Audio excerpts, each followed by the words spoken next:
നമ്മുടെ തലച്ചോറിന് വേദന അറിയാനുള്ള കഴിവില്ലെന്ന് നിങ്ങൾക്കറിയാമോ? അതുകൊണ്ടാണ് ബ്രെയിൻ സർജറി ഒക്കെ ചെയ്യുമ്പോൾ പേഷ്യന്റ് ഉണർന്നാലും വേദന എടുക്കില്ലാത്തത്. അപ്പോൾ പിന്നെ എങ്ങനെയാണ് നമുക്ക് ഈ തലവേദന വരുന്നത്? പലരും വിചാരിക്കുന്നത് തലയോട്ടിയിലാണ് വേദനയെന്നാണ്. എന്നാൽ അതും തെറ്റാണ്.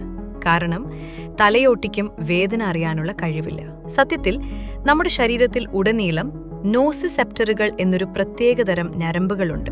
തൊലിയിലും മസിലുകളിലുമൊക്കെയുള്ള ഇവയാണ് അപകടം മണത്തറിഞ്ഞ് തലച്ചോറിലേക്ക് സിഗ്നൽ കൊടുക്കുന്നത്. സിഗ്നൽ കിട്ടുമ്പോഴാണ് തലച്ചോറ് വേദന എന്ന ഫീലിംഗ് ഉണ്ടാക്കുന്നത്. വേദന എന്നത് സത്യത്തിൽ റിയൽ ആയിട്ടുള്ള ഒന്നല്ല. നമ്മുടെ തലച്ചോറുണ്ടാക്കുന്ന വെറുമൊരു തോന്നലാണ്. അപകടമുണ്ടെന്ന് നമ്മളെ അറിയിക്കാനുള്ള ഒരു മാർഗം മാത്രമാണത്. അപ്പോൾ തലവേദനയോ?